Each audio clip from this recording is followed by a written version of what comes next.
Hello and welcome to Edukemy's YouTube channel. My name is Harsh Singh and in this video we shall discuss current affairs and gazette for today, that is 3rd of March 2022. Before we begin, let me welcome all the participants here. Hi Amlan, Netra, Bhabani, Kim, welcome. Nandita, welcome to you as well. And then we have Hima, Lost Soul, welcome, welcome, good to see you, right?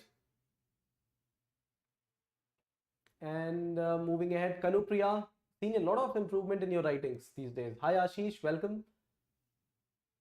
Not seen Sam these days. Pooja, good evening. Hi Vivek. Hi Tyasha, good evening. In fact, Tyasha, Vivek, Pooja, all you guys have emerged these days. Kriti, welcome. All right, so let's begin. Quite a lot of conversations. Hi Niranjan, good evening to you as well. I wish you also participate in writing answers here.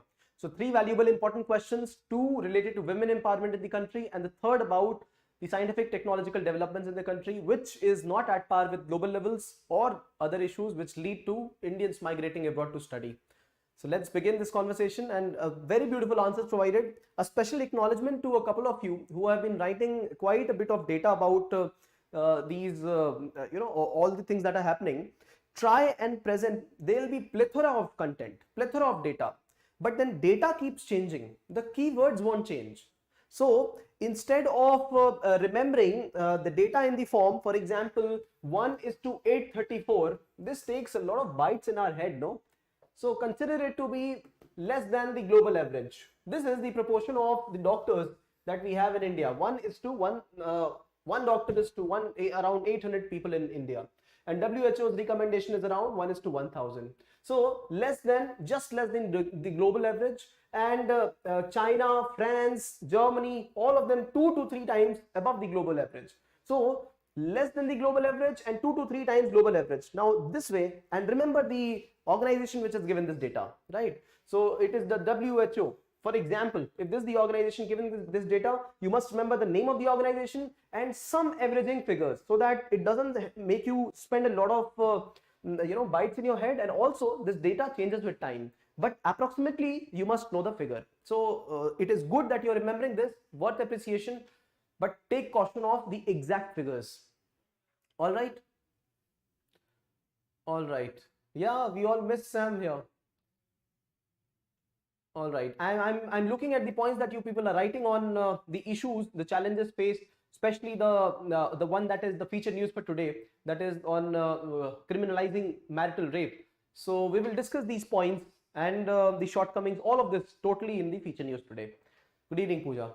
Let's begin. What do we have for you today? The first thing that we have for you today is a lot of acknowledgement. Good work, yeah, very good work. And the reality is this, that through this kind of effort that you are right now putting, this will become mere habit. This will be nothing extraordinary. There are many famous philosophers and thinkers. They said that once we repeat what we do at the level of excellence, it does not come, it just mere becomes a habit. It does not come out of out on a special occasions. It just becomes a habit. So keep following this habit and you will see how you are able to attempt the questions in the exams. Now slowly and steadily, what I would want is that since you people have started writing answers, this is a great step. This is something that must be done year round. However, do start attempting MCQs as well. Multiple choice question, this especially during the time of pre-exam, a couple of months, 2-3 months before the exam. This is another important key. There have been times, many of us, what we call as silly mistakes. They are not silly. They happen because we have not practiced enough. So marking the wrong circle in the OMR sheet. Not only that, our guesses, what is the percentage in which we are able to hit the guesses right? So those things have to be quantified, and for that you will need to spend time with MCQs related to each subject, current affairs, all of it. And then read those MCQs which have got decent explanation with them, because in explanation also lies completion of that theme, right? So this is what I would recommend. Give 2-3 hours every day to this as well, 2-3 hours to current affairs, and 2-3 hours to your subject. If you do this religiously, you will not be facing problems just before the pre-exam. Of course, there will be cold feet and your body will become numb. It happens to everybody. The topper amongst you, they will be facing the same. They wouldn't know if they are able to clear the exam, you know, if the exam that they're going to attempt, that will be successful or not. But even then, this is a common phenomena, because the stakes are high, because the preparation level is high, and we are all insecure. That's the reason. But then amidst this, one must not give up their daily work, right? Just like we breathe, just like we sleep, just like we eat, just like we speak to people, we must do these daily activities like answer writing, write MCQs for these times, revision of some portions. So I appreciate that. Hi Apurva, good evening to you. Amit, good evening. 8:30, yes. Oh yes, it is better. Yes, that's what the minister had said in the parliament. The proportion 1:834 in one doctor is to 834 people is better than the global average. This is what the minister in the parliament had also mentioned just last year. So thank you for acknowledging this. All right, what else? Kriti, sir, how much time should be allocated to optional now? Kriti, if the optional is already done, if it is already revised and prepared well, then you start deallocating more time from optional to your current to your pre-exam. Because if it is already prepared well, now you would, and if you have attempted a test series already, then you could start switching on slowly to the pre-exam. So this is the optional, and you should start switching on to pre-exam. What do we have? We have optional, we have mains, right? Main exam GS papers, and then we have one pre-exam, and along with main, we also have a special column for essay and ethics. Rest of it is covered in current affairs and GS paper 1, which is a little static, right? World history and Indian history, those things. So point being, if this could continue, main preparation could continue, this synergizes, this overlaps with pre-preparation also. We don't know what they ask in the pre-exam also, no? Even international relation, which you think is something that is not a part of pre-syllabus, they can ask. International important events and in maths. So optional is something that might not have that weightage. If you have already completed the preparation and test series, start switching on to pre. But if you have not, if there are some things left over, then probably complete this in the coming month, and last 2 months could be dedicated more towards pre-exam and very less towards optional. And also remember, if you've remembered or revised the optional right now, there'll be a 2 months gap, and this will not be a bigger gap for you, right? For you to get back and pick up the optional again. This time pre-exam and main exam difference is around 3+ months, just about 3+ months. There are times when they give it around 3.5 months, quarter to 4 months, then this is just little more than 3 months. So therefore, if you have optional revised, this is an added advantage right now. All right. Nandita says, sir, should I read the Gazette before attending this session daily? Not necessarily. Participate. You can also look at the Gazette immediately after. We also, most of us here are in the habit of preparing quick notes immediately after the session gets over. So we understand the article and then we prepare notes on it, right? Nandita, be regular, just maybe a couple of weeks, maybe 10 days, and you would start knowing all the tricks, what we do here. And people have followed this trick and they have done well, right? So Amit, thank you. Apurva, good evening. Vakram says, sir, guide us with my question on limit of pushing. Yes, Kim had asked a very valuable question, very, very valuable question. Kim asked me, sir, how do we know what is the level of preparation that we have? Are we pushing ourselves enough? Or is there something extra to be done? How do I gauge my level of preparation? In fact, this question is so relevant. It was so relevant when I used to prepare for my examination. It is only once in the year that we know whether we are through the pre-exam or not. And then again, a whole lag of year for next round of preparation, no? If we don't get through, heartbreak, all those things additional, right? Even if we are a machine, it takes a toll, no? Because the machine is overheated for a while, it needs to cool down for a while. So the point is, how should we gauge if our preparation is on track or not? And this is where I want to say that your preparation level should not be, ideally should not be gauged with the question paper, pre-question paper. I'm talking of the test series pre-question paper, because there are times when the question paper is very tough. There are times when it is very easy. So, proportionally, we don't understand whether we have done well actually or not. What could be a good level of preparation gauging is that you are dedicating maybe say around 8 hours of studies to your work. if you're following these current affairs, it automatically shows up. There are people who have not cleared, I'm not saying you will not clear, but there are people who have not cleared pre-exam a couple of times and they got 19th rank, 20th rank.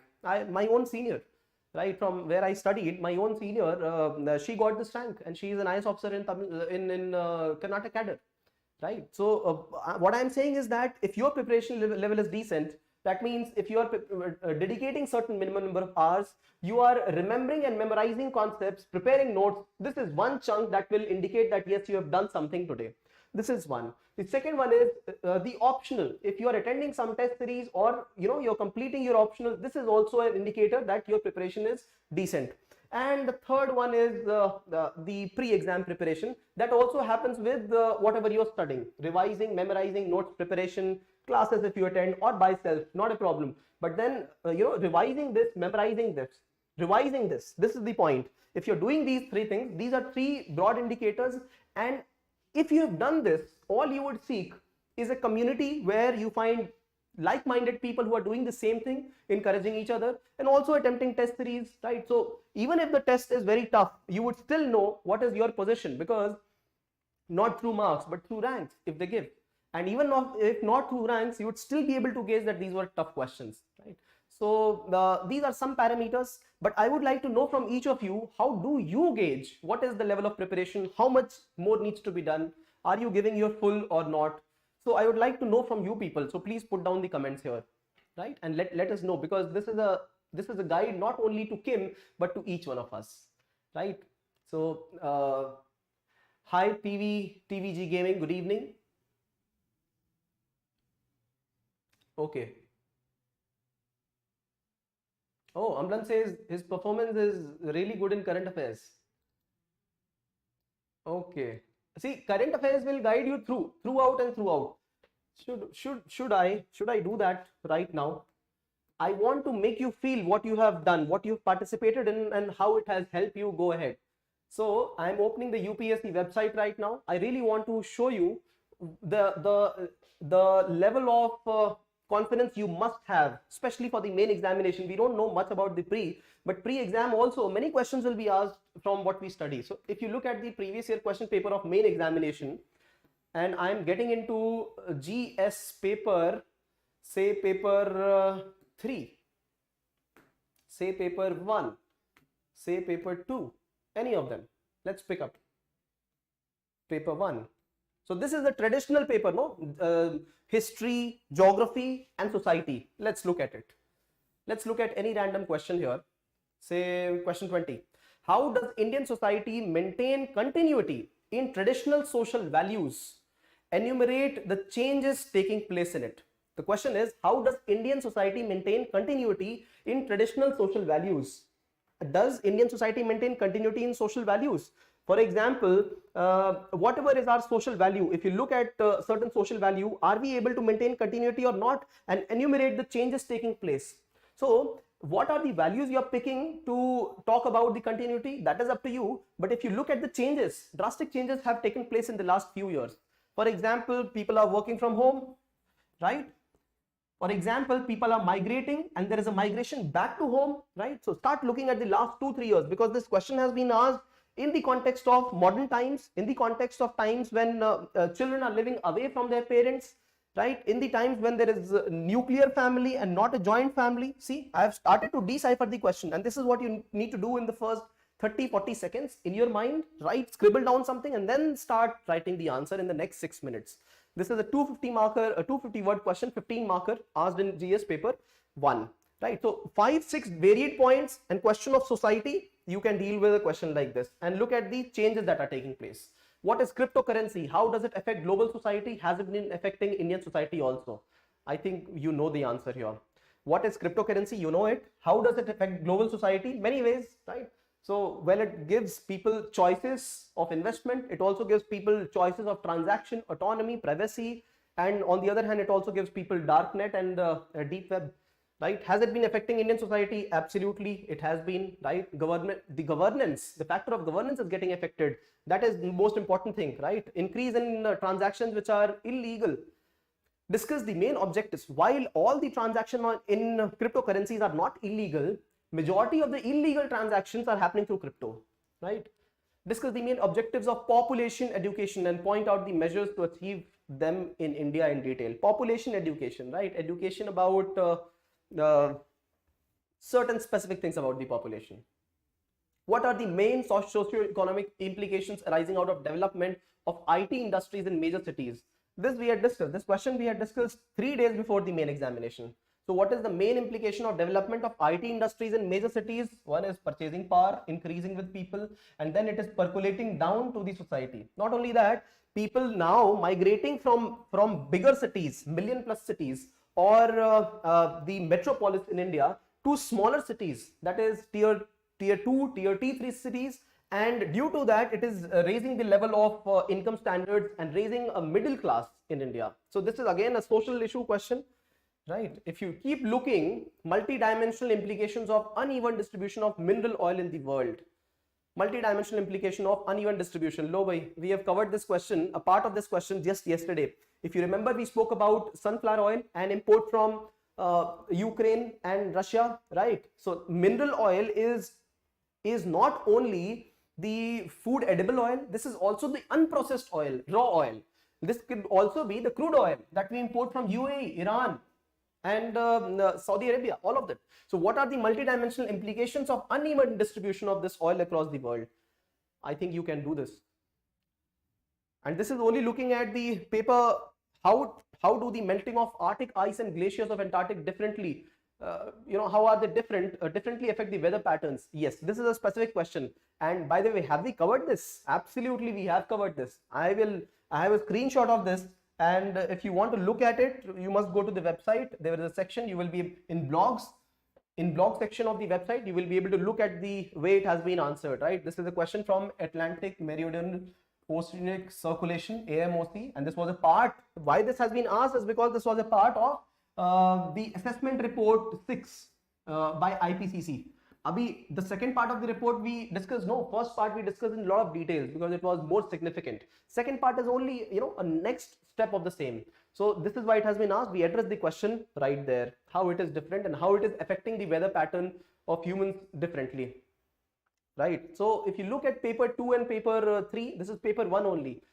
You will start to realize that you would be able to do a lot of questions. These are, by the way, traditional questions. Most of them are current based. I have not picked up paper 2 and paper 3 which are more current based.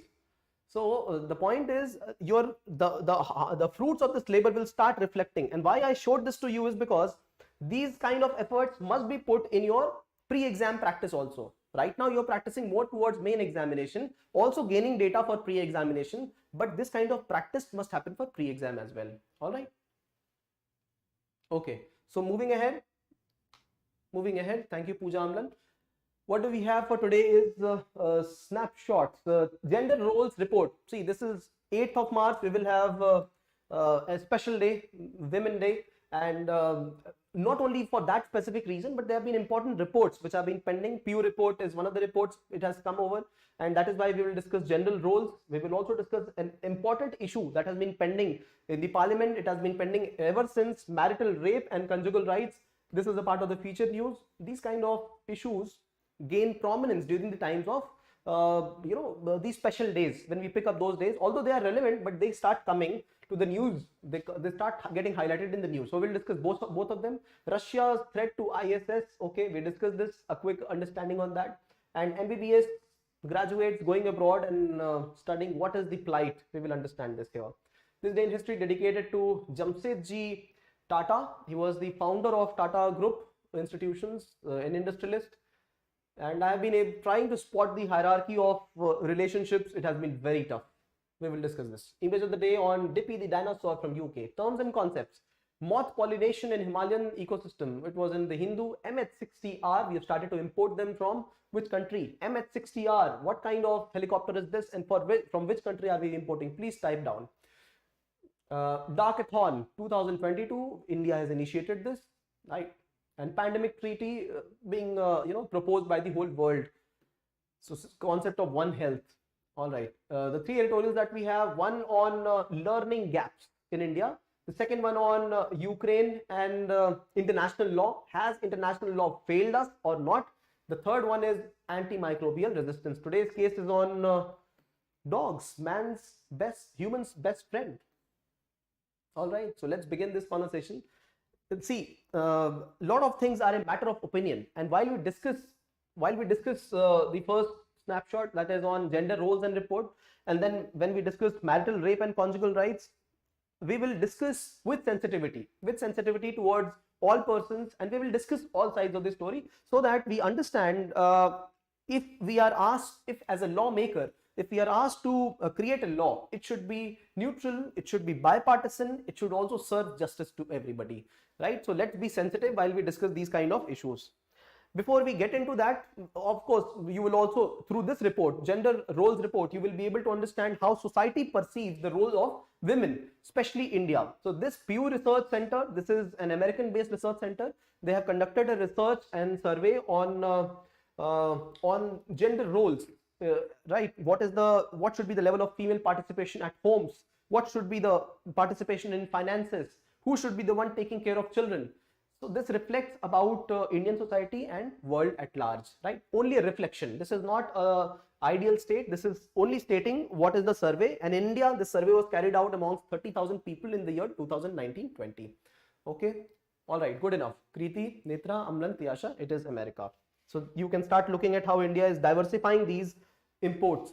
The majority of the helicopters that we have had, they are either Indian made, Dhruv, Advanced Light Helicopter, ALH, or we have got it from Russia, Kamov helicopters, but they are very old helicopters. Now we have diversified, and we need naval helicopters. So let's understand this Pew research. Don't get agitated while you come to know what is the reflection of these kind of surveys. Now, to begin with, some graphs I quickly show, and you don't have to remember every word here. Just understand the majority, minority, as much as 90%, 9 out of 10. Remember on those ways, right? So percentage of adults, Indian adults, who say wife must obey the husband is 90%. And this is not only males who say this. The striking part is females also say that the wife must obey husband. This is Indian society, and this is not about the north or south divide. Even people from educated backgrounds or uneducated backgrounds, largely the survey says the same thing. So wife must obey husband, 90% men have said this, and 86% women have said the same thing, right? And when you go on, northern and southern states, the proportion is almost 90-75, right? So this is one thing. And who should be primarily responsible in the earnings, right? So men and women, both of them say, 50% of them say that men is the one who should be responsible for finances of the family. Men, in case of this, men should be responsible for the earning of the family and finances. And when it comes to women who should take care of the children, it should be women, and it is said largely by around 30% of the male and female population. So summarizing this part of the survey, it says around 90% Indians, men and women, they say that women should be obeying the husband.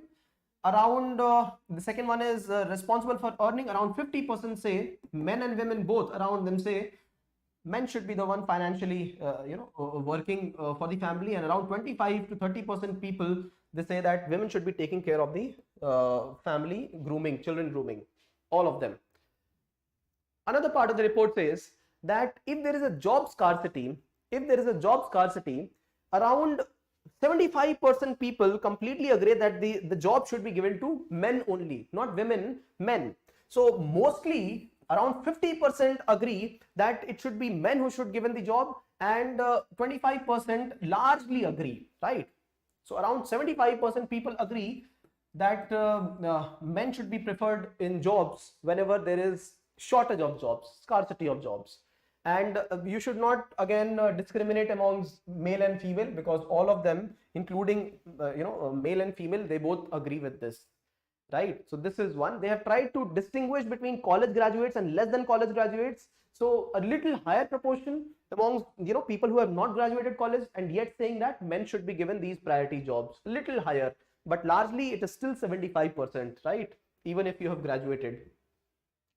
Every second Indian said teaching boys respecting women. Yes. So when the report gives some starking differences, right? For example, employment for women during scarcity, then who should be obeying who? These are some stark realities. On the other hand, there is a very good, lighting at the edge of the cloud, right? So what is that? We see that around 50% people say that boys must be taught respect. They must be taught to respect females, right? Around 50% people say largely this, and around 25% of them say that women, or it should be girls, who should be taught some respect, right? So this is one thing, or appropriate behavior in society. This is one part of it. Another part of the report says very clearly that of all the women around the whole nation, there are some spaces where they feel that they are getting discriminated just because of their gender, and those places are reflected in the lighter colors. The greener the color, that means the woman feels there that she is not being discriminated on the basis of their gender. Which are those places? Primarily J&K, Assam, and then the greener the state, the lesser the feeling of discrimination is, right? So when you see there are some states where discrimination, the feeling that they are getting discriminated is more. Kerala, Andhra Pradesh, Maharashtra, Gujarat, these are some of the states, and then we have light green color for some place and then dark green color for the other. You can see rest of the places on the map. So this is the update, but if you get onto the snapshot, there are some more realities that are present here. For example, we all agree, many of the men agree that women would make a great political leader, very good political leader. However, when it comes of taking care of children or working at home, they also believe that they should be the one who should be given primary responsibility of working at home, taking care of children. When it comes to finances, many of the males and females both think that males should be taking care of the finances, many of them. This is a part of the report itself, right? Wife must always obey, an important part. It has been highlighted. It was also present months back, and now this report has been highlighted again. All right. Indians favor teaching boys to respect women as a way of improving women's safety. So this is a very good indicator. You should start analyzing this, right? So when you look at the Pew Research Center report, important report, every year they publish this report, and so when you note down the good things that you observed and those things which are something which is not progressive, which is retrograde, note down both of them. This is just a reflection of our society. Compared with people in other countries, yes. Compared with other countries, this research was carried out in around 60 countries, and only a few countries are there which have mentioned a thing like this, right? So Indians relatively have a traditional view of gender roles. This is one of the conclusions that the report has pointed out, right?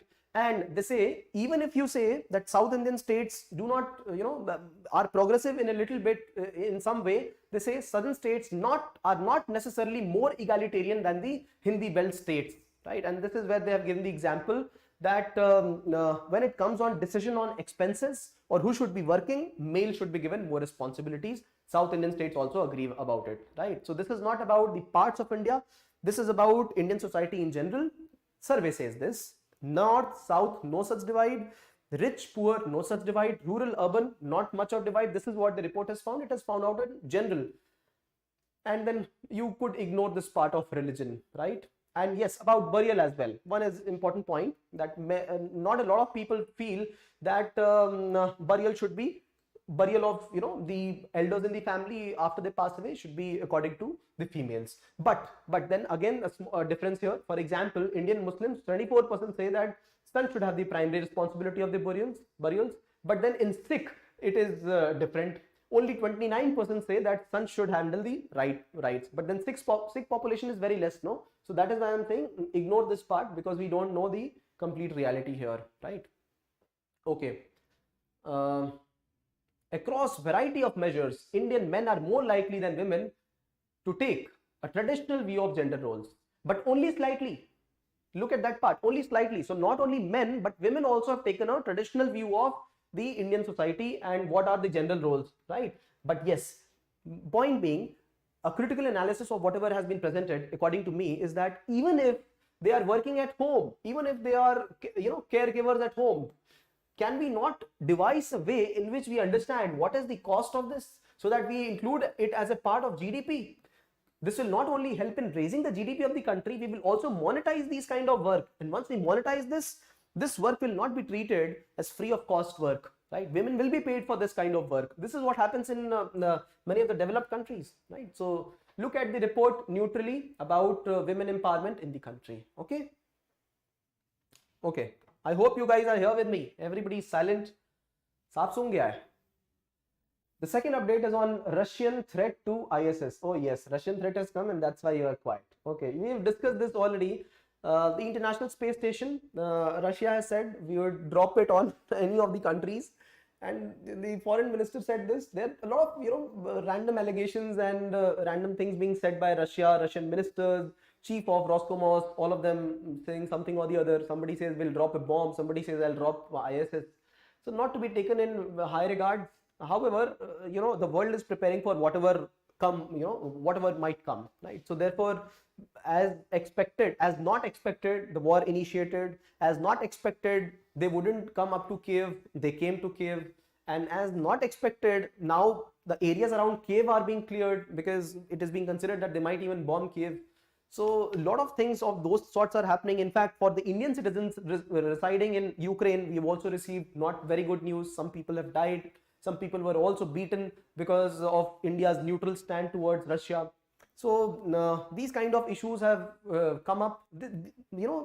Crossfire, getting in the friendly fire. These are parts of a bigger, whatever incident is happening. But we cannot undermine that innocent lives are also getting wasted in this process, right? So right now, getting back to this article, America takes an important part in this International Space Station. This is like a football-sized space station, football field-sized space station, and this keeps revolving around the Earth. I think around 20 times, 90 minutes.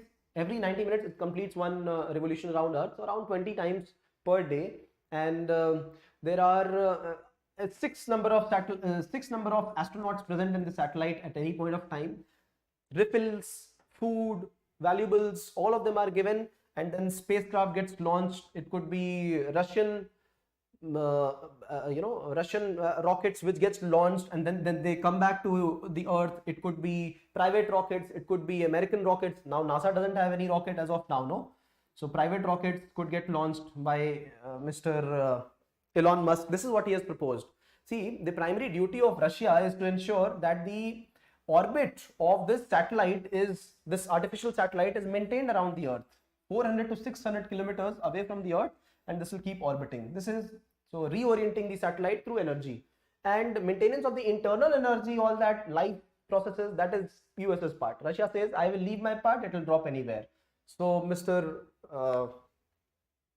Tesla has said that Mr. Musk has said we will help, boosting the rocket. We are experts at that. No doubt you are. All right. So maneuvering, that is what it is. USS segment, Russian segment. And this is not the first lab outside. China is building its own. We have had previously American Skylab, Russia's Mir as well. All right. So this is what it is. This is not a zero gravity place. And that is why if you do not orient the International Space Station, it might fall. It will fall. This is the update. All right. And then because of this kind of lack of cooperation, all the countries are not happy with Russia. Speaking sentences like this is not adhering to the global order. And as you people, Kriti rightly mentioned yesterday, the global commons, very important keyword. Global commons must be respected. There must be peaceful division of global commons. There must be peaceful. See, these are the common goods. No, common goods are meant for public, the whole public, and they should not be public goods. In fact, public goods, the air, the water, they cannot be poisoned. Everybody has a right. One of you mentioned rightly that a person was diagnosed with climate change in Canada and a serious ailment. So these are global commons and they cannot be overseen, right? Space, water, earth, nature, beauty, we all have a right to it. Third update is on Indian MBBS students overseeing going overseas and graduating from there. Now this is not only about MBBS, this is about technical education, and I saw one of you mentioning a very good word, GERD. Thank you. I think it was Vivek. So gross expenditure in research and development, India has got less of it, and you people know the data about it. 0.7% of GDP spent, and this results in many technocrats going abroad, not only MBBS, all these 10 courses, and they go abroad, many of them settle. In fact, India has a high number of doctors who settle abroad. In fact, the highest in the world, they go for education, or even if they do complete their education in India, they go abroad and they settle. The reason for each of them are different, right? Largely, if you see, if I have done my 12th class, right? So I have to pursue graduation, this is one, and then I have to look for a job, or I might pursue post-graduation. So reasons for going out for completing graduation could be different for why we want to pursue a job or PG and then maybe come back to India or maybe stay right there. So let us understand each of them. When I want to pursue the education abroad, this could be related to this, because after 12th, doing these kind of graduation in some of the advanced countries, I'm talking of technical education in general, this could be more expensive than what is in India, right? So when we have 40 lakh engineers at any point of time in India, 40 lakh engineers who are undergraduates. We also have 4 crore of undergraduates in our country at any point of time, right? So we have around 50 lakh of science undergraduates at any point of time. This population is able to pursue this because this is sustainable education. But when you want to do graduation outside, this is a little costlier.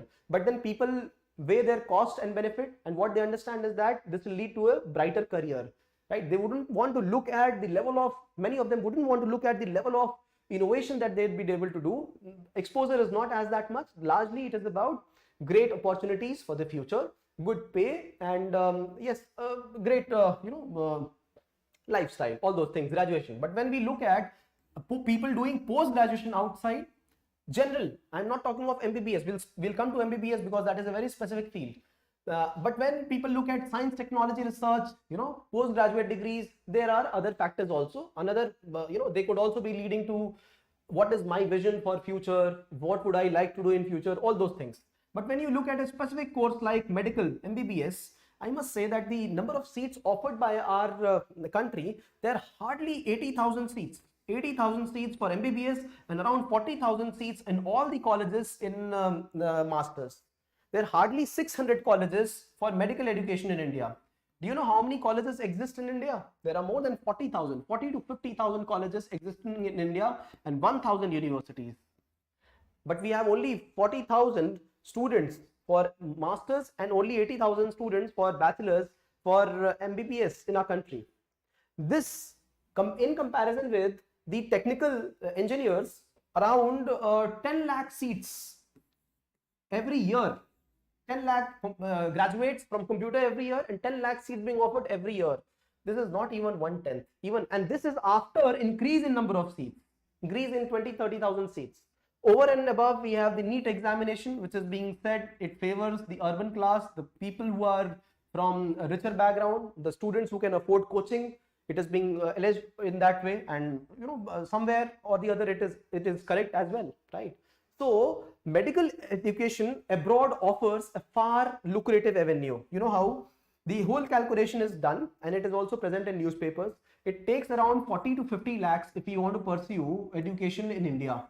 And this is general, medical education graduation. And if you want to also pay for these seats, right, for example, management quota, NRI quota, then the amount can also, increase. This is one thing to note. And when we want to do an education, medical education in other countries, people go to all the Central Asian countries. I was posted in that department of the government, which had to deal with all this immigration matters. So people would go to China, people would go to Russia, people would go to all the 5 Central Asian countries. They would Ukraine, East Asia, East Europe. They would also go to Bangladesh. Imagine this.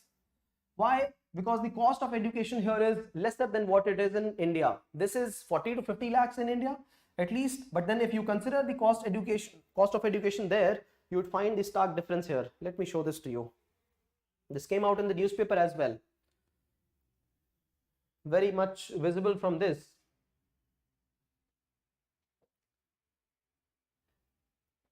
See, management quota seats 30 to 70 lakhs, but if you go to China, Russia, Ukraine, the cost is 20 to 30 lakhs and even 11 to 13 lakhs in China, right? And what they teach there is allopathy plus mix of traditional systems as well, right? And if you go to other countries, lesser known universities in other places, only 20 to 30 lakhs. And there is an assured seat there. That's the point. In India, even when you want to pay 50 lakh, it is not an assured seat. Lakhs on lakhs of students fight for just a few seats. That is the problem. So they say, why lose a year or two? Let's go abroad. This is one. And even if you include the cost of living expenses, staying, food, lodging and traveling, this again comes to only 9 to 12 lakhs. 9 lakhs for staying there, around 1.5 lakh of expenses per year, and then approximately coming back and going 20 to 40,000 rupees.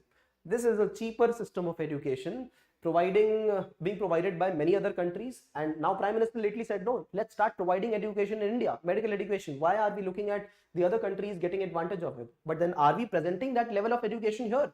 Do we have technical colleges? No, we do not.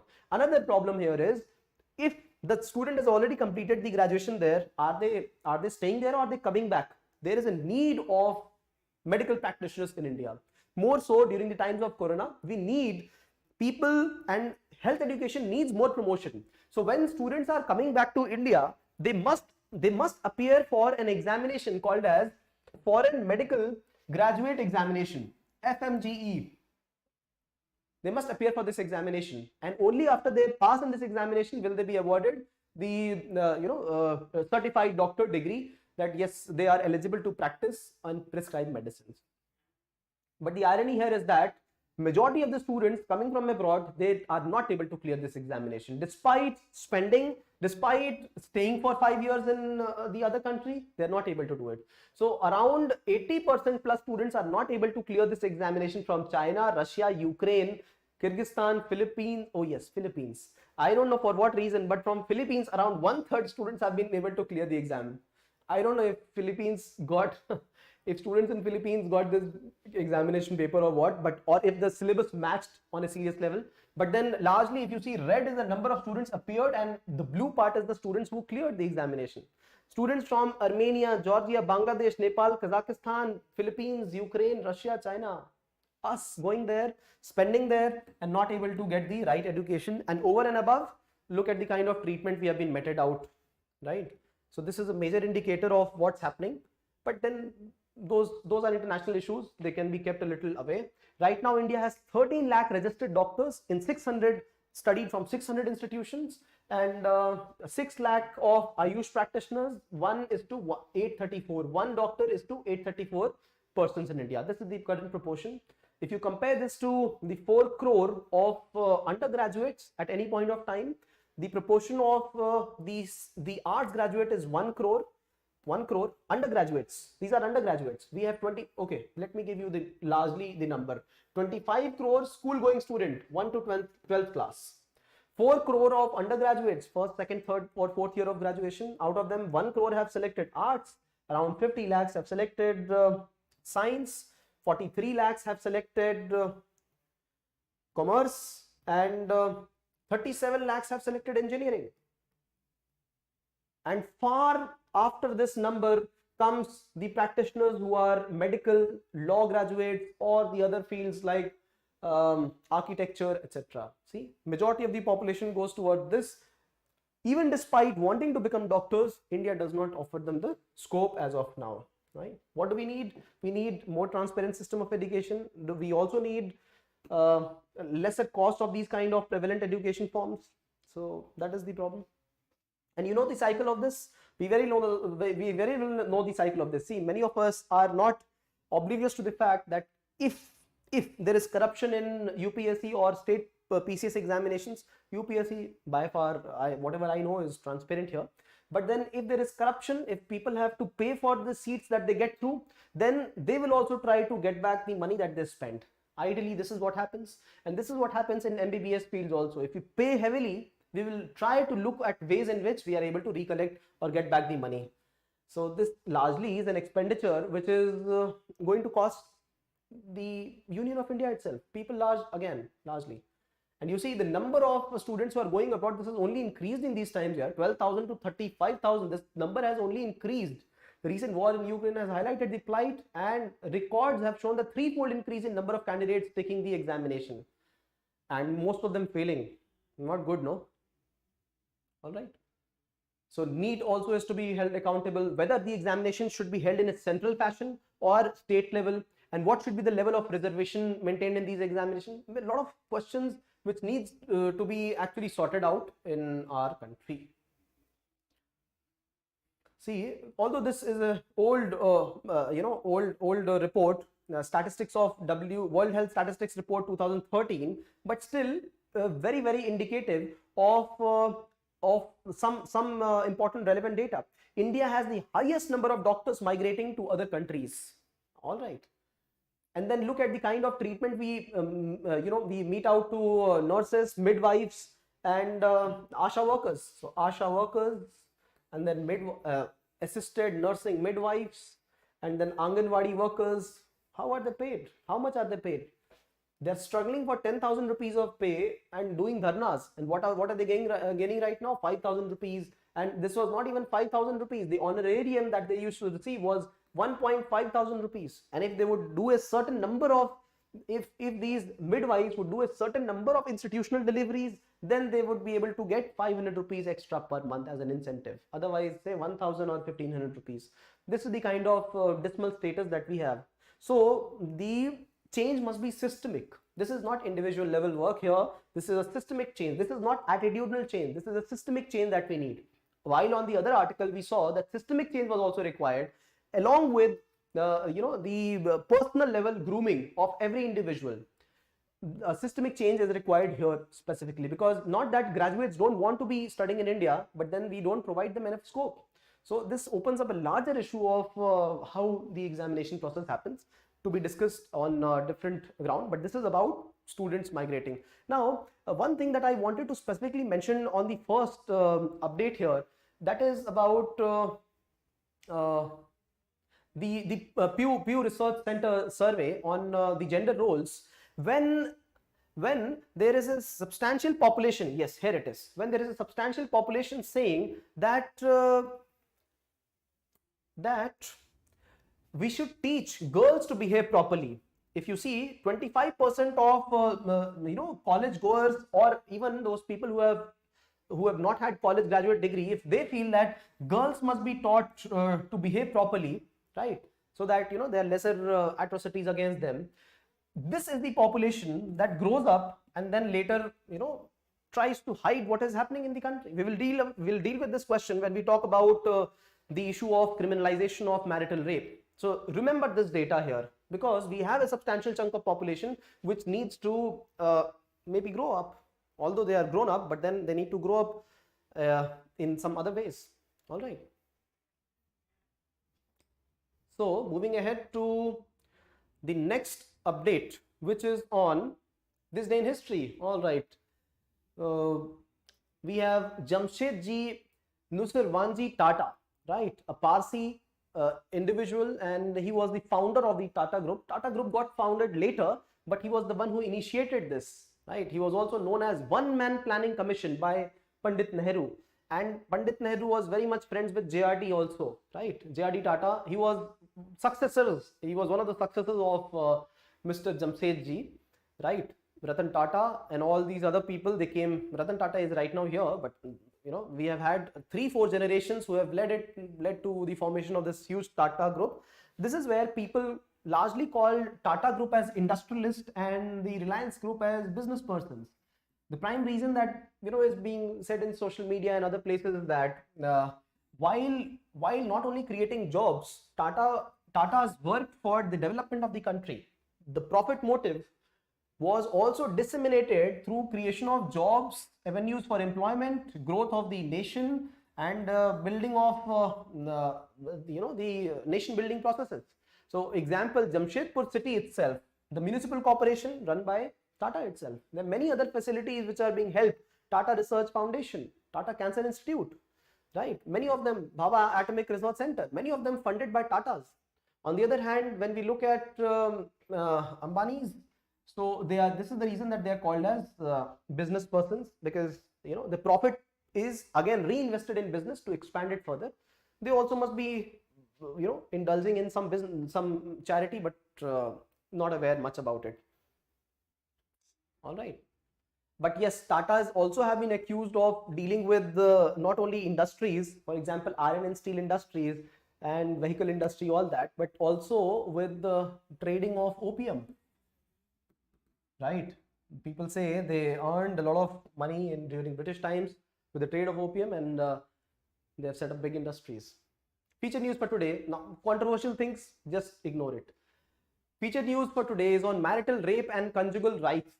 We will understand this completely. We'll disseminate this article completely to understand various aspects of it. What should be the way forward is a very, very important issue. Not a complex issue, but it has been made complex because of staunch perspectives. If we are flexible, we will understand what is the root of the issue and how we should solve a thing like this in Indian setup. All right. Okay. Let me see if there is something. Hi Sam. Oh, Sam says he's been there but not active on chats. Okay. Okay, great.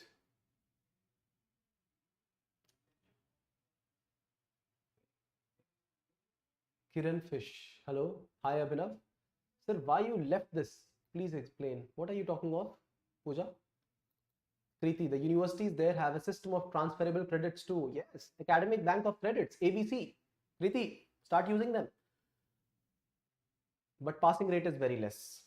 Okay. Only 16 to 20% students clear FMGE. All right. See the plight of those students. Besides, they take coaching again to clear it.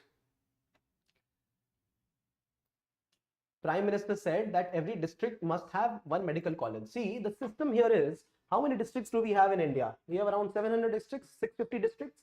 And out of these 650 districts, 700 districts odd that we have, all of them have a district college, a district medical center, right? So if you look at the Planning Commission, the way it wanted our medical infrastructure to be formed, it wanted a sub-center, and then primary health center, and then community health center, then district hospitals, and then super specialty or specialty hospitals. Sub-center must have some ASHA workers, some assisted nursing midwives. Primary health center must have a doctor paying a visit sometimes, and community health center must have certain minimum number of beds, some workers, some kind of diagnostic equipment, testing center, and this is how it will be located. Maybe a couple of villages depending on the population, sub-center, 3, 4, 5 sub-centers mixed to form a primary health center. This is how it was envisaged, and we created the whole infrastructure under National Rural Health Mission also. We paid for it, the whole government paid for it, and community health center at the level of subdivisions. But district hospital must exist with some good facilities, bare minimum number of doctors, say a couple of hundred, I don't remember the exact data, but a couple of hundred number of beds. All those facilities, inpatient department should be there in district hospital. But see, the point is, with every district hospital, if we have a research center and if we have a college, it's no harm. So when AIIMS, All India Institute of Medical Sciences, is a hospital, it is also a research center. It is also a trauma center. It is also a center for students to get admission. Safdarjung Hospital is not only a hospital, it is also a college. And so is Ram Manohar Lohia College and hospital. So this is how, when you say every district must have a research center and college, it's not a tough job. Create a building allied to it. There are doctors, when they are studying, they will intern in the colleges. No, when we have MBBS doctors, the final half year, 4.5 years, the next half, they can intern some part of it in the college itself. This is how the integrated system has been formed. And for the MS or MD, Master of Surgery or Doctor of Medicine, when they do the masters, they also teach the undergraduates. What an integrated system. This is a good system, just that we need to expand rapidly, at least in the medical education fraternity. All right, so good point mentioned, Netra. Thank you. Netra, I have seen a lot of progress in the way you have been writing and communicating. Marvelous. Nandita says, yes, Kriti, due to differences in the standards. Nandita, good to see you. You're here. Good to see. All right. TIFR is also there. Tata Institute of Foundational Research. Okay. Okay. I was working. Don't you think I'm decent here? I wasn't that good there. I feel I'm decent here. I can contribute a lot here. That's why I'm here. We'll keep discussing. If you're here in the conversations, we'll keep knowing each other slowly and steadily. Image of the day is on Dippy the dinosaur. Now this is not the original dinosaur, but yes, the parts of the dinosaur, they have been formed through the skeletal remains of those primitive dinosaurs that was found in the ancient times, and they were found in USA, right, at some specific place in USA, and then it was brought to UK, and then the whole body was developed. One of the popular dinosaurs, right, 26 meter, yeah, 26 meter long, and very much popular amongst children and people, right? But did dinosaurs exist? Yes, absolutely they did. Skeleton have been found at many places. Terms and concepts. The first one, it was there in the newspaper. We missed out on this, and we didn't miss out on this, but then the point is there were so many other things to cover that we didn't cover this one earlier. What all the article wants to say is that moths are very important for pollination, and we do not have a count of moths, especially the night moths. We do not regard them, we do not respect them, but these moths, right, jugnu and the other kind of moths, they are very important. What are they? They are those scaly winged insects, butterflies. They are the moths, right? So they help in pollination. We do not even know the level of support that they provide, but they actually do. So 91 species of moths are potential pollinators of 21 plant families in Sikkim and Arunachal Pradesh, right? This is what it is. Moths, important pollinators, again indicators of environment. Only if there is flower present will there be a presence of butterflies. Only if flower is present will there be a presence of bees. Only when there is darkness will there be light, all those things. So the point is that they both reflect each other, right? The moths reflect the presence of biodiversity in a particular region. MH-60R, these helicopters now, first batch of 3 MH-60R helicopters from USA are scheduled to arrive in India for Indian Navy. See, if I have discussed this previously, you should not get confused with this. Indian Army or Indian Navy or Indian Air Force, each of them have a wing which complements each other's wings, right? So Army has an aviation wing as well. Army has got commandos which operate or which have interoperability with the Navy as well.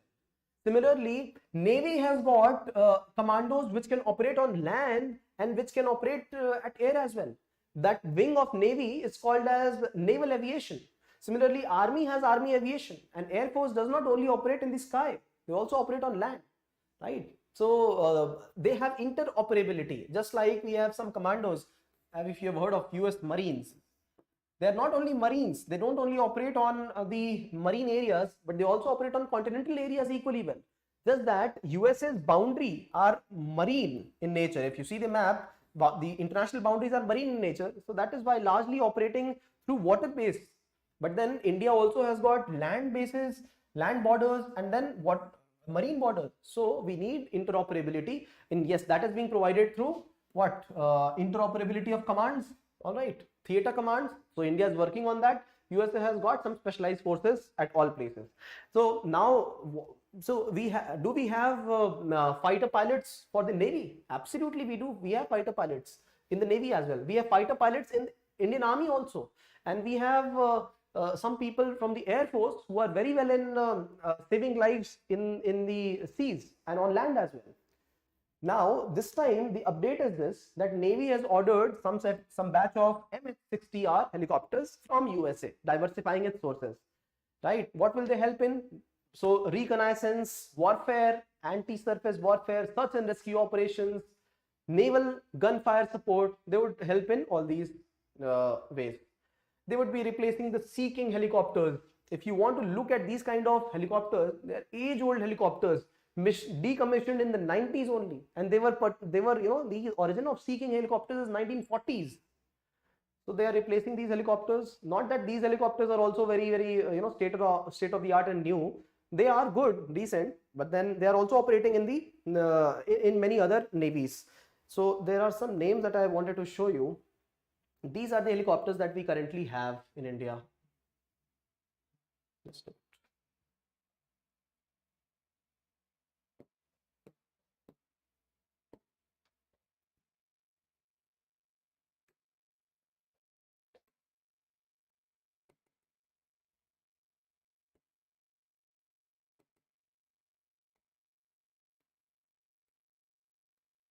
Yes, we have HAL, Dhruv been made by Indians only, and then we also have advanced light helicopter, Indian make only, and over that we have Chetak, Cheetah. These are very old helicopters. Some of them inspired through the USSR models, and now MH-60R. This is what we are getting from USA. Kamov was a very old helicopter that we have from Russia. See, these are those double rotor. One rotor is moving from clockwise and the other anti-clockwise direction. The rotors are placed such that the clockwise movement, when you see the alignment of these rotors, they also cut through the air, right? For aviation, they cut through the air, and if they cut through the air, this will help the aircraft lift.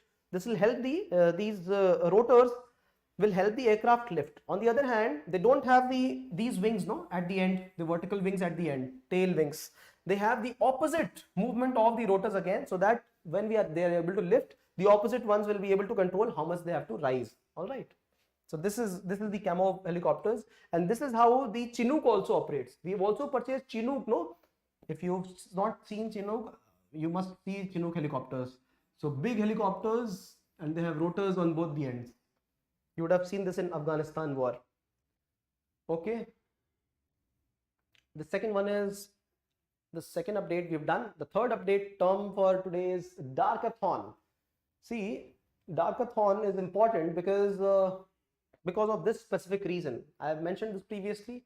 There is something called a surface web that we are on right now. The YouTube that we watch, the internet that we surf, people that we meet online, this is only 4% of internet. Rest 96% is deep web or the dark web. This is the place where records are kept. Deep web, personal records are kept. People are not aware of what it is, and even so in dark web, transactions are done which is not known to government, general public. They could be illegal transactions, right? Money stored, documents stored, data stored, and then not the legitimate kind of work happening. And this is where the Narcotics Control Bureau, NCB, has initiated a move called as Darkathon. Through this, they are trying to know ways in which the drug trafficking is done online, right, in the dark web. And you would be surprised to know, not surprised maybe, 94% of the sales in the darknet markets are related to drugs. Imagine this. This is United Nations Office of the Drug Control, World Drug Control Report. We have covered this report. It is happening online. One of the side impacts, I remember this report very clearly, one of the side impacts of COVID times is that there has been an increase in drug consumption, not just because people are aloof. It is also because there is a far easier access to drugs through online ways. We don't know what is the shipment. It is just getting delivered to us. We are paying through cryptocurrencies. Nobody comes to know. On the other hand, when the system was offline, we would not have had to do this. The system was such that one had to collect this. There was a fear of police. So now NCB has said, please conduct this Darkathon so that we are able to know ways in which we can counter drug trafficking. All right, innovations. So how do we understand? What do we understand about this? If you have a certain degree of awareness, you'd start relating this to not only governance, paper 3 security, paper 3 technology, paper 1 society, evolution of traditional ways, right? Linking to all of it. Pandemic treaty. All right, WHO says that we might also have a pandemic treaty for the future. This treaty will say how the nations must operate during the time of pandemic. So data sharing, technology sharing, intellectual property, all of them to be handled. They also are saying we will want to illegalize the trade in animals, right? Living organisms.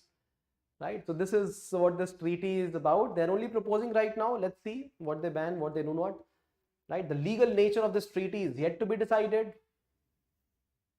So the concept of One Health plays a prime role here. Pandemic treaty. Okay. Editorials. Okay, what do we have? Look at this. In war on Ukraine, has international law failed once again? Has it? We all might feel that United Nations did not stand for anything. Russia is bulldozing what is happening in Ukraine, and the world is only watching. But then this editorial provides a ray of hope to all of us to be able to at least answer questions. What are those? The answer to this question lies in this report, in this editorial, which says there are quite a few means through which Russia can have some sanctions imposed on it. The first and foremost is one of the conventions with Ukraine and Russia, both of them have signed. This is at International Court of Justice. They have signed the Convention on Prevention and Punishment of the Crime of Genocide, right? They must prevent these kind of crimes, and there must be punishment of the crimes of genocide. Now, what was the allegation under which Russia imposed war on or tried to defend or try to free the Russians in Ukraine? It said that there was persecution or genocide happening in Ukraine. So we have the right to help the people here in Ukraine. This is what Russia had said. But Ukraine can go to this particular International Court of Justice, under which both of them have signed this particular convention, and say that these allegations are false. And once these allegations are said as false, there will be a dispute between both the allegations, both the parties, and this is where Russia will have to hold back its whatever it is doing, propaganda or whatever it is, it will have to hold back unless and until the International Court of Justice is able to solve this dispute, right? This is one of the ways in which it can happen. There's a difference between International Court of Justice and International Criminal Court. Criminal Court for criminals, international criminals, and International Court of Justice for as a wing of United Nations. All right. So this is we have covered this difference. If you want, I will cover this difference again. Now, the other second mechanism is United for Peace resolution. This is the resolution of the United Nations General Assembly as a whole if the Security Council fails to resolve. Security Council has failed to resolve, we all know that, and because they were not able to resolve, there was no binding agreement on security resolution against Russia. So now United for Peace resolution can be adopted by the General Assembly, but then even if it is not binding on other countries or Russia, there can be one way in which it can operate. All the countries can collectively work to impose sanctions on Russia. What kind of sanctions? Diplomatic sanctions, tourism sanctions, economic sanctions. Now countries have started to impose unilateral sanctions. Turkey, we studied yesterday, many other countries. But then if it is done at a united level, global level, this is going to impact Russian economy quite heavily in the mid and long run, right? Even if it is having the backing of China, it will impact the Russian economy in the mid and long run. See, have you seen, Iran was one of the very developed countries during the times of 1960s, 70s, 80s, far developed than many other countries which were around it. But once there was the Iranian Revolution of 1979, and later on it was sidelined by USA in many ways. And then Iran-Iraq war.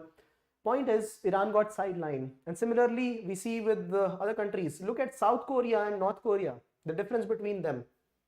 We don't know much about North Korea, but we definitely know that South Korea is one of the developed countries, part of OECD, in which most of the countries are European countries, right? South Korea, far developed. But when we see a sanctioned country, North Korea, not doing as comparably well, but then both of them are part of the same peninsula, Korean peninsula, right? So countries which have been sidelined, not doing really well. And so is the possibility for Russia. The third level of it could be some sanctions like suspending Russia's most favored nation status, right? Suspending the status only and increasing the tariffs under GATT agreement, right? General Agreement on Trade and Tariffs. So this is what can be done, right? So what has Russia been doing? If they are targeting civilians, if they are targeting those areas which are non-military areas, this is completely wrong. This must be held back. But then this is the reality, and we've seen many innocent people also dying at many places. Kharkiv, the second biggest city in Ukraine, also getting damaged, and possibly, and now what Russia has done is that Russia has actually given some whereabouts, some locations to India as well. Send your students at these places, they'll be more safe there. This is what Russia has said. And Russia has also alleged that Indian students who are there in Ukraine, even if they want, they cannot go because Ukraine has held them as hostage and taking seeds of the Indians and other people there. I don't know what is this, propaganda or not, but then this is what Russian side has said to India. The second editorial is on learning gaps. See, the learning gap has had there has been a tremendous impact on learning gap of the Indians because of the pandemic times, especially the children. And imagine, don't look at you and me right now, the people who are say 25 age or 20 age, the youth. No, start looking at the younger children. Start looking at the children from the age of 5 to 7 to 10 years. These people are at a very, very primitive age, and these are the times when they study the basics of mathematics, just the letters and alphabets.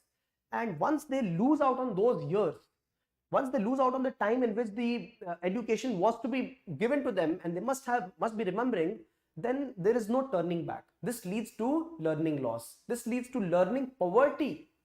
This is what has been said very clearly for a country like India. India has had one of the longest lockdowns, closures of schools, and we could not handle the schools well. We opened up the economy, we opened up the shopping malls, we opened up the movie theaters, we opened up movement on road, everything, but schools were the last to open. And this is where the article says that this has led to learning poverty in India. This is an irreversible step. Many people have been pushed to poverty right at the beginning of their life. So the article says that this must be looked at, because there is online mode of education, there is offline mode of education, and then there is a hybrid form. Online mode cannot be a replacement of offline mode.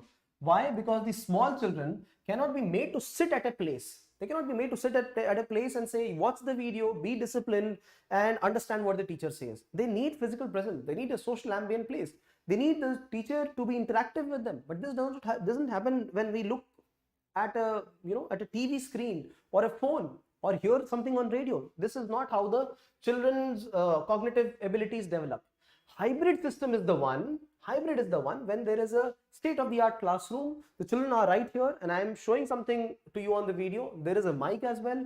I am able to demonstrate everything on a laptop computer. You are able to interact with me through online and offline both. That is a hybrid form. Right now, what we are into, it is purely online. Yes, we have stretched it to the maximum. We are chatting, we are talking, and we are interacting with each other. This is the maximum utilization of online form. But then hybrid form is the one which could be the most optimal, especially for a small child. Otherwise, it leads to learning loss, learning poverty. Right? So we need a mission on decreasing these kind of gaps as well, now that this is a impending challenge for our country. How important, right? Problem. Another problem, AMR, anti-microbial resistance. All right, what is the conversation? Jugnu se yaad aaya. Jugnu Golu nowadays absent. Yeah, Jugnu, I don't know. Sir, they make honey also. Yes. Sir, please mention GS syllabus topic. Rahul, the interesting part about many of us is that the topics that we cover can relate to many topics. It's just a matter of perspective how we look at it. So while we look at the topics, for example, look at this topic of a failed war. Has the law failed us? Now this article is not only related to international relations. This is also about international economy. Yeah, this is also about security amongst nations. So international relation is a part of paper 2, Indian economy is a part of paper 3, and when we look at society, this is a part of paper 1 and 2 both, or paper 1, Indian society purely. So how do we segregate it? That's the problem. That is the reason. I want you to, broaden your horizons. Segregation is to be done only for writing it at a place, but the knowledge is unbound. You should be able to learn about how to utilize this piece of information at many other ways, right? So if I ask you a question in respect to India, what can you learn from this? You should be able to immediately say that if look at India-Pakistan relations. If Pakistan goes beyond, Pakistan must be sanctioned by all the other countries. So this is about internal security. This is also about international relations with Pakistan. This is also about economic sanctions and how they can impact. So where do I place this? For the sake of placing it, you can place it in international relations, but the subheadings that we have created, they can be utilized at multiple places. So please do that. This is not only to be covered in international relations. That will be a mistake, because when the examination comes, all you should remember, see, when there is paper 3, which deals with economy, environment, disaster management, security, science and tech, these are the fragments, 5 fragments. Yes.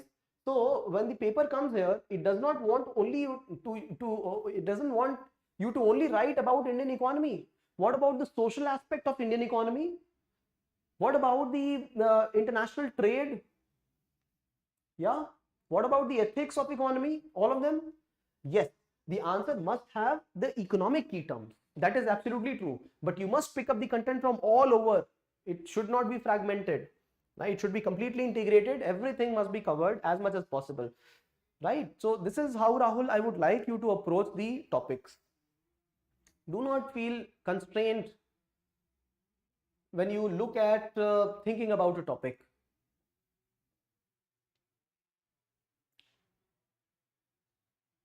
So Rahul, okay, Rahul says it is easier for us to make notes.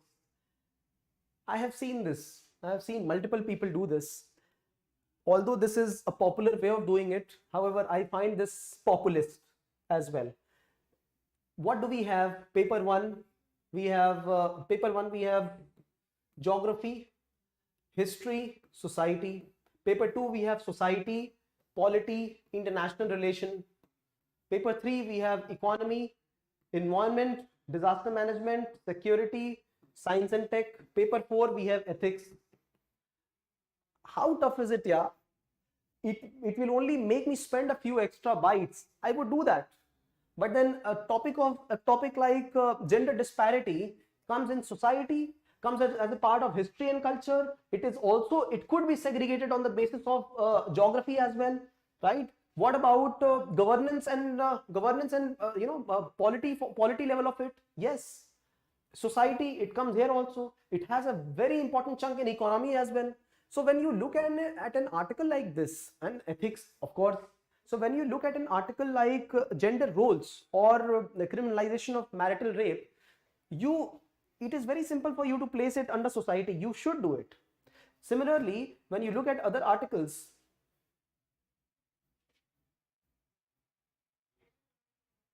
let me show this heading to you.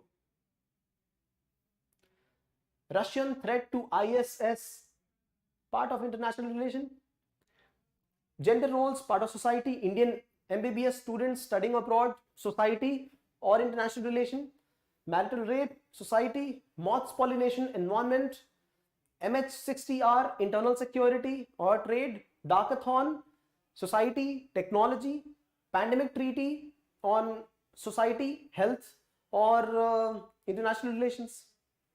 How tough? Not at all tough. So I would like you to start remembering the syllabus. Syllabus, previous year questions. These are your first keys. First key for yourself. I will not consider you as first timer or second timer in the exam anymore. I will consider you as one of the best competitors. So this is what is the prerequisite. All right. Preeti says this has led to mental health issues and malnutrition in children too. Yes, not only mental issues and malnutrition, but lifelong disability, something that cannot be recuperated. This is called as poverty in learning, right? So this is irreversible. That is the worst part about it. Yes, Pooja, thank you for mentioning many things overlapping. Antimicrobial resistance. All right. So please consider this, consider what I am saying in a positive light, because I'm sure that you understand what I am saying. You will be doing your best, and while you do your best, knowing the syllabus is the least that you should do, right? So please consider this in positive light, that the syllabus is most important part. You should be able to segregate where you are putting it. It is not very tough.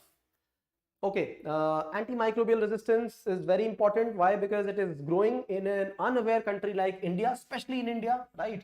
And do we have a plan to tackle this? Right now, people are not aware, right? So what is required is multi-pronged and multi-sectoral approach. Not only people awareness, but also preventive diseases, the diseases which could be prevented and they are not getting prevented.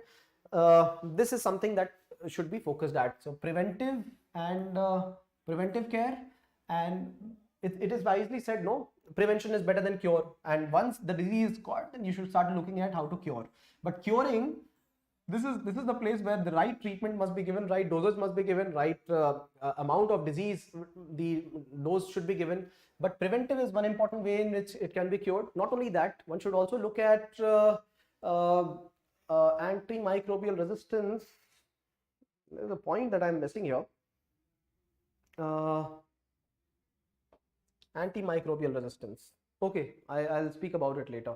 We have covered AMR in detail in one of the snapshots previously. Okay, moving ahead to the last article, that is today's case study, that is on dogs, human's best friend, right? Now, lately we've had a crematorium specially meant for dogs. These are street dogs and they do not receive proper burials. Free of cost, they'd be, receiving burials at electric crematorium in Ghaziabad in Uttar Pradesh. And if we have our pet dogs, we pay an amount of 500 rupees for the maintenance of the whole place. And this is how this activity is carried out. What does it tell us? It tells us to respect nature and and whatever nature has gifted us with, right? This is a way in which we can get linked to ecology in a far better manner than what we are right now. So respect for nature, and this is how we cover this particular case. The greatness of India and its moral progress can be judged by the way we treat our animals, right? And the name of the Indian common name of the Indian dog is Parias. And do you know the literal meaning of Paria? If you know, you please type out. If you do not, then it's fine. The name of the Indian common dog is called as Parias, and not specific breed, but then the name itself has been derived out of something which is not very conducive to how we would want to treat the fellow creatures as, right? So if you like this initiative, share some love and please do prepare EDEC notes. We will quickly meet in the other video that is on a very important article, very relevant, hotly debated everywhere. We will try to decipher all perspectives to this news that deals with the criminalization of marital rape and conjugal rights. All right, Nandita says GS1 society, yes.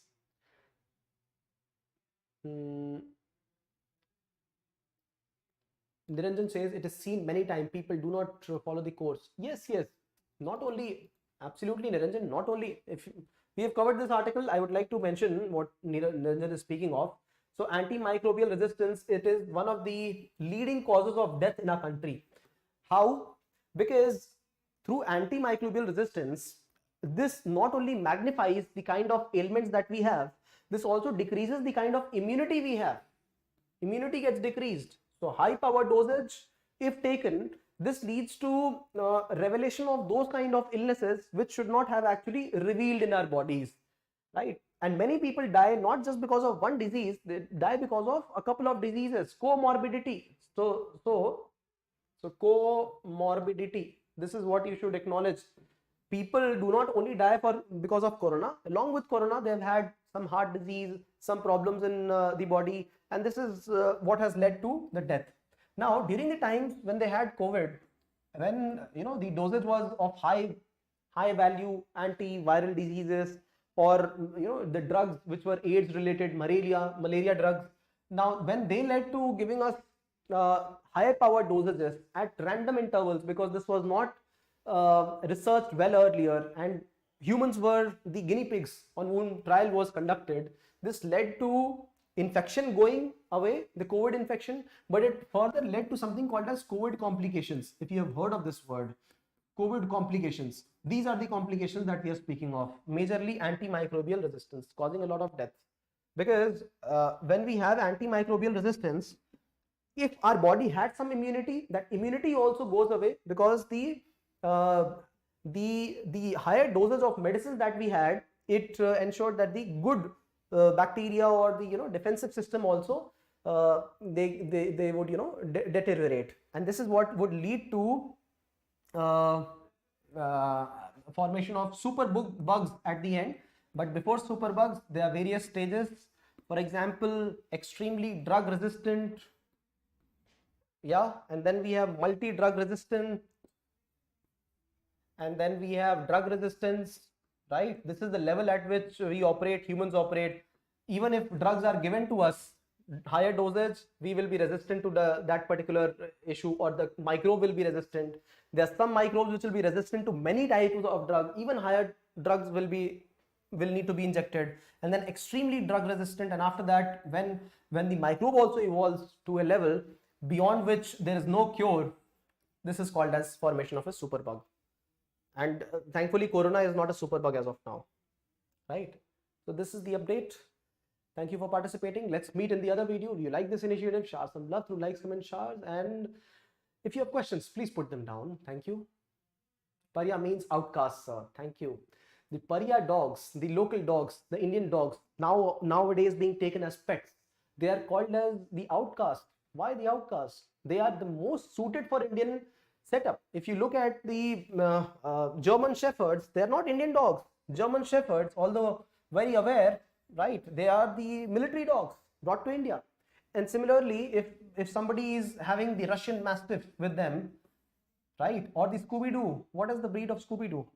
Scooby-Doo is a Great Dane, right? All these are not Indian breeds. But what Indian breed is, the Pariah dogs, they are the least maintenance, the most faithful, and very friendly in nature, right? And we have some hounds in India, and they are not Indians, and they bite people. And in fact, contrary to the popular belief that the street dogs bite, it is the pet ones which bite more than the street dogs. Pariahs, the outcast. Some respect for them through this case study. Thank you for participating. Let's meet you in the other video, that is on the featured news. Interesting article. We will not be emotive, but we will discuss rationally. We will discuss all perspectives. Please join again. Thank you for participation.